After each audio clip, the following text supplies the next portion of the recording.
Welcome back to the Top 1% Book Club. Glad to be here. We uncover actionable insights from top self-improvement books. And Yeah. you're in for a treat today because we're diving deep into Greg McKeown's Essentialism, the disciplined pursuit of less. Whoa, it's a good one. You know that feeling of running on a treadmill, Oh, yeah. doing a million things, Right. but not really getting anywhere? Yeah. Essentialism, It's the antidote. that's the undisciplined pursuit of more. And essentialism is the antidote. Exactly. It's all about helping you simplify your life, Uh-huh. prioritize effectively, Yep. and actually achieve more by doing less. That's the key. It's about making conscious choices, Hmm. about where you direct your energy and effort. It is. It's so easy to get caught up in the whirlwind of daily demands and commitments, Oh, yeah. but essentialism encourages you to step back and ask yourself, Right? is this truly essential? That's the question. That's a powerful question. Yeah. So how does McKeown define essential versus non-essential? It seems like there's a lot of gray area in our day-to-day lives. Well, he emphasizes that it's not about finding some magical formula. Okay. It's about cultivating a disciplined approach to evaluating and eliminating. Hmm. He uses a compelling analogy. Good. Imagine you're editing a film. Good. A skilled editor cuts out scenes that distract from the core story, leaving a more powerful impact. So we need to become ruthless editors of our own lives, Yeah. cutting out the scenes that don't contribute to our essential goals. Exactly. You need to identify and eliminate the distractions, the busy work, the Right. commitments that drain your energy without adding real value. Yeah. Think of it as decluttering your life to make space for what truly matters. Okay, and what about those times when we feel like we have to say yes to everything? Like we don't really have a choice. Well, that's where the power of choice comes in. Okay. McKeown reminds us that we always have more choices than we think. Yeah. We Right. might feel pressured by external forces, but ultimately we have the power to decide where we invest our time and energy. But how do we actually exercise that power? Yeah. It's easy to say no in theory, but in real life, there are often consequences to turning down opportunities or requests. It's true, saying no can be difficult, especially in a culture that often rewards busyness and overcommitment. Right. McKeown offers some insightful strategies for saying no gracefully without damaging relationships. Okay. One key is to focus on the trade-off. Okay. When you're asked to do something, Yeah. consider what you're giving up by saying yes. That opportunity cost is something we often overlook. Yeah. It's like saying yes to this project means saying no to spending time with my family or pursuing a personal goal. Exactly. And it's not just about saying no to other people, but also to ourselves. Right. We often overcommit to our own ambitions and desires, ending up overwhelmed and exhausted. So essentialism is also about setting boundaries with ourselves, Absolutely. about recognizing our own limits and making choices that align with our values. It's about creating a life that feels intentional and purposeful rather than reactive and scattered. It's interesting that McKeown also emphasizes the importance of play in all of this. Yeah. It seems counterintuitive. Right. Don't we need to be serious and focused to achieve our goals? Well, we often think of play as frivolous or unproductive, Right. but McKeown argues that it's essential for creativity, problem solving, and even stress management. Okay. Think about children. Okay. They learn and adapt through play. Right. It allows them to explore, experiment, and make mistakes without fear of judgment. And he's suggesting that adults need to reclaim that sense of playfulness. Exactly. Yeah, like- It's about bringing a sense of curiosity and joy back into our work and our lives. Yeah. Companies like Google and Pixar, who are known for their innovative cultures, actively encourage playfulness in their work environments. I've noticed that when I'm feeling stressed or stuck, Yeah. taking a break to do something playful like going for a walk or listening to music Right. often helps me come back to my work with fresh eyes. That's a great example of how play can enhance our productivity and creativity. Yeah. It's about recharging our batteries and allowing our minds to wander so we can come back to our work with renewed focus and energy. McKeown also talks about protecting our most valuable asset, which he says is ourselves. Right. It seems like self-care is often seen as a luxury, Yeah, but he's suggesting it's actually essential. absolutely. Sleep, rest, and rejuvenation are not indulgences. They're investments in our well-being and our ability to operate at our best. Right. I can definitely relate to this. Okay. Early in my career, I burned myself out trying to do everything. Yeah. And I learned the hard way that neglecting self-care ultimately hurts your performance, not helps it. It's so easy to fall into that trap, though, thinking we Yeah. have to be on all the time, Right. especially in today's always connected culture. But essentialism reminds us that we are not machines. We need downtime to recharge, to reflect, and to connect with ourselves and the things that matter most to us. It's like that saying, you can't pour from an empty cup. Exactly. We need to take care of ourselves first in order to effectively give to others and to our work. Self-care is not selfish. It's essential. Right. It's the foundation for everything else we want to achieve. Okay, so we've talked about becoming more discerning in our choices, saying no gracefully, Yeah. protecting our time and energy, and embracing the power of play. Right. What are some other key principles of essentialism that can help us live more intentionally? One crucial aspect is the power of routines. Okay. It's not just about what we do, but how we do it. Okay. Having effective routines can make the essential effortless. I love the example McKeown uses of Olympic swimmer Michael Phelps. Oh, yeah. His meticulous routines, from his pre-race rituals Yeah. to visualizing the perfect race, Right. were key to his phenomenal success. Yeah. It wasn't just raw talent. It was the discipline of those routines that helped him achieve peak performance. Exactly. Routines create consistency and reduce decision fatigue, freeing up our mental energy for what matters most. When we have established routines for those essential activities, we don't have to waste time and energy deciding what to do or how to do it. Right. It becomes automatic. That makes so much sense. But how do we go about creating effective routines? Right. It seems like routines can easily become rigid and restrictive. It's about finding the right balance between structure and flexibility. Okay. McKeown suggests identifying those essential activities that you want to make effortless, Okay. and then designing routines that support those activities. Oh. It might be a morning routine that helps you start your day with focus and clarity, Right. or an evening routine that helps you wind down and prepare for restful sleep. So it's about designing routines that work for you, not against you. Exactly. And speaking of setting boundaries, Yeah. another key principle of essentialism is having the courage to protect our time and energy right. Absolutely. Essentialism means being willing to say no to things that don't align with your essential goals. Right. It's like building a fence around what's truly important. Okay. So you can focus on what's inside the fence, not what's constantly trying to get in. It's about prioritizing our own needs and commitments rather than constantly reacting to the demands of others. Exactly. I used to have trouble setting boundaries at work, Oh, yeah. feeling like I had to say yes to everything. Right. But when I finally started setting clearer boundaries, I actually gained more respect, not less, Interesting. because people understood what was important to me and how I best contributed to the team. So setting boundaries is not about being selfish. It's about being effective. It is. It's about making sure we're using our time and energy in a way that aligns with our values and priorities. Precisely. It's about being intentional with our choices Right.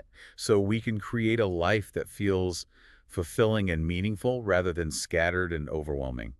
And finally, McKeown emphasizes that essentialism isn't about overnight transformations, but rather consistent progress. It's It's about those small wins compounding over time, leading to big results. Trying to do everything at once, but rather focusing on making small, incremental improvements that build upon each other. right. He uses a fascinating example. Okay. The positive ticket system implemented by the police department in Richmond, Virginia. Okay. Instead of just punishing bad behavior, they started rewarding small acts of good behavior, leading to a dramatic decrease in crime. Interesting. It's a powerful example of how focusing on the positive and acknowledging progress can create lasting change. That is fascinating. Yeah. So essentially, essentialism is about discerning the vital few from the trivial many, Right. having the courage to eliminate the non-essentials, and then building routines and boundaries that help us execute effortlessly on what truly matters. Well summarized, it's about living by design, not by default. Right. Creating a life of meaning and purpose by focusing our limited time and energy on what truly makes a difference. You've given us so much to think about already. We've covered a lot of ground in this first part of our deep dive into essentialism. It's a good start. In the next part, we'll explore some specific strategies for applying these ideas to our own lives Yeah. and really start making those small changes that can lead to big results. Stay tuned. Sounds good. So ready to shift gears a little bit Yeah, let's get into the nitty-gritty. and get into the nitty-gritty of applying essentialism. Yeah, we've laid the groundwork now. Yeah. Let's talk about to actually declutter our lives and make space for what truly matters. Where do we even begin? Yeah, one of the first steps McKeown suggests is to become more discerning in how you evaluate opportunities. Okay. It's not just about saying no. Right. It's about developing sharper criteria for deciding what's worth your time and energy in the first place. I see what you mean. It's about being proactive, not just Yeah. reactive, right? Exactly. If we're constantly responding to whatever comes our way, we'll never get ahead of the curve. So how do we become more selective? Well, McKeown introduces this really interesting concept called the 90% rule. When evaluating an opportunity, consider the single most important criterion for that decision, Okay. then give it a score between 0 and 100. Okay. If it scores anything less than 90%, automatically change the rating to 0 and reject it. Wow. That's a high bar. It is. So even if something is almost good enough, it's actually a no. Doesn't that seem a bit extreme? It might feel that way at first, but it's about setting a high standard and being willing to say no to things that don't meet that standard.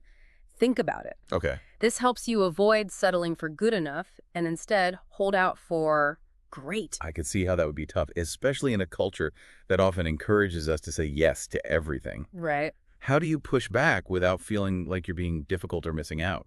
Well, McKeown argues that saying no more often actually leads to greater respect in the long run. Okay. People will start to understand that your time is valuable, that you're not just going along with whatever anyone asks of you. Right. He uses the example of the famous graphic designer Paul Rand, who famously said no to Steve Jobs when Jobs wanted him to design several logo options for his company. Next, Really? Rand insisted on designing just one option, Right. saying, I will solve your problem for you, and you don't have to use the solution. If you want options, go talk to other people. And Jobs actually respected him more for it. He did. Jobs later said of Rand, he is one of the most professional people I have ever worked with. Wow. I'm surprised. I would have thought Jobs would have gone with someone more agreeable.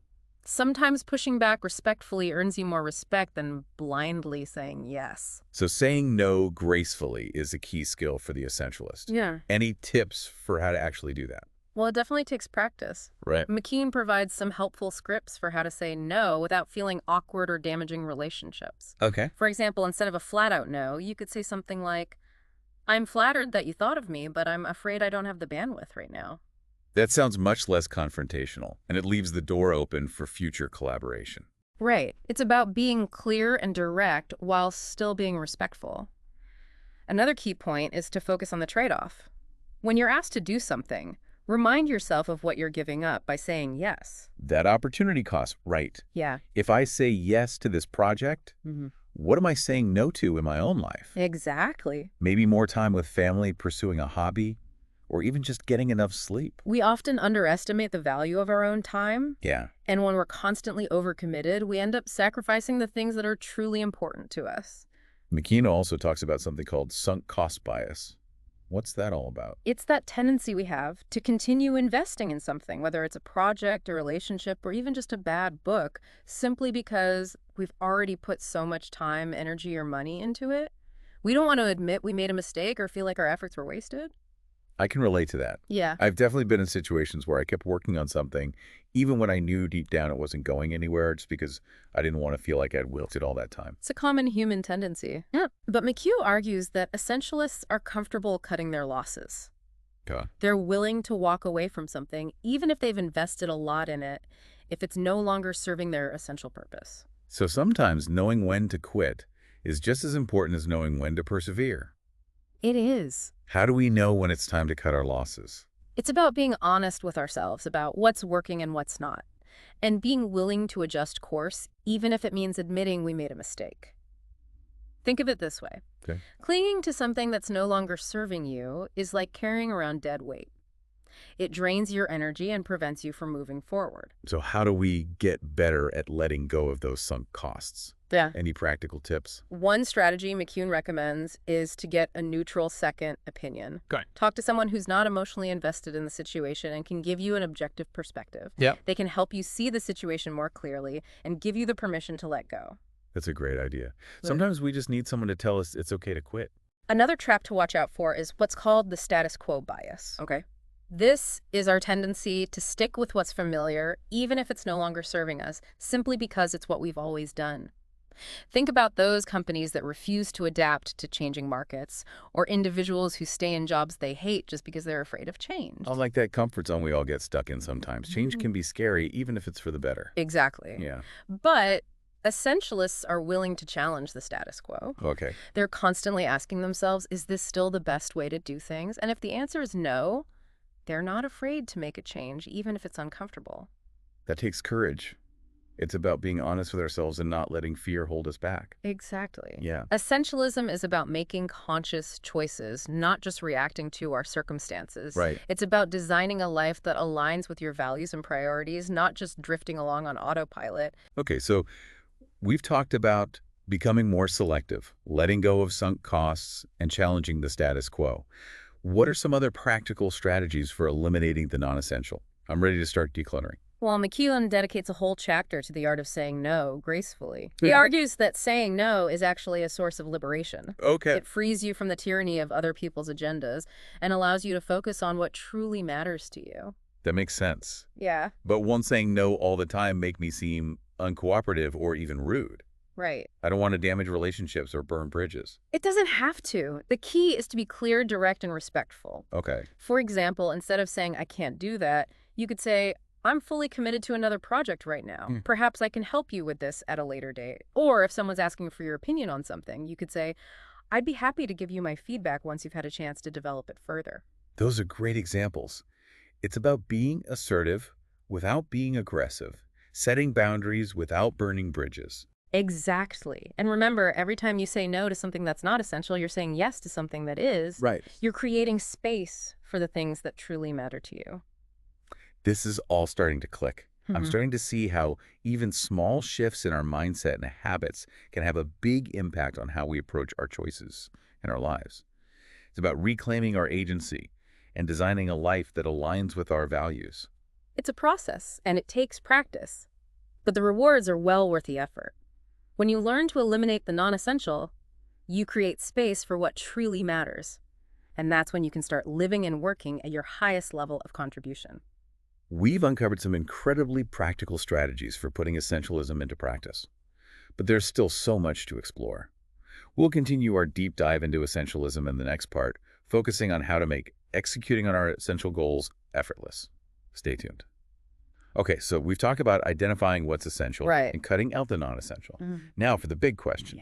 How do we actually execute on what truly matters? Right. I feel like that's where I often get stuck. Yeah. I have the best intentions, but then life gets in the way. Well, that's where the concept of effortless execution comes in. Okay. McKeown emphasizes that it's not just about willpower or brute force. It's about designing systems that make executing the essential almost effortless. So instead of relying on motivation, Right. which can be fickle, we're creating an environment and habits that support our essential goals. Exactly. It's about removing obstacles and setting yourself up for success. Okay. It's like designing a well-oiled machine where the essential actions flow naturally. Okay, I'm intrigued.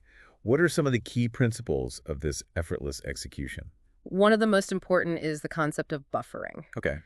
Think of it like buffering a video stream. Okay. You need that buffer to prevent interruptions and ensure smooth playback. So we need buffers in our lives to absorb the unexpected shocks and disruptions that inevitably occur. Right. Like those unexpected meetings or urgent requests that always seem to pop up. Precisely. The non-essentialist often assumes the best-case scenario, Right. underestimating how long things will take or how many resources they'll need. Yeah. They end up constantly rushing, stressed, and behind schedule. I'm definitely guilty of that. Yeah. I always think I can squeeze in just one more task or get something done faster than I actually can. Right. It's like I'm setting myself up for disappointment. But the essentialist takes a different approach. Okay. They build in buffers for unexpected delays, traffic jams, last-minute requests, and all those other things that can throw a wrench in our plans. So instead of being overly optimistic, Right. we need to be more realistic, even a bit pessimistic in our estimations. Now, it's about being prepared. Okay. McKeown suggests adding a 50% buffer to the amount of time you think a task will take. Okay. So if you think a meeting will take an hour, schedule 90 minutes. Okay. If you think a commute will take 30 minutes, allow 45. It sounds counterintuitive. Yeah. Like we're intentionally slowing ourselves down, but I can see how it would ultimately make us more efficient and less stressed. Exactly. You're less likely to get derailed by unexpected events. Right. You're more relaxed, more focused, and ultimately more productive. What are some other strategies for effortless execution?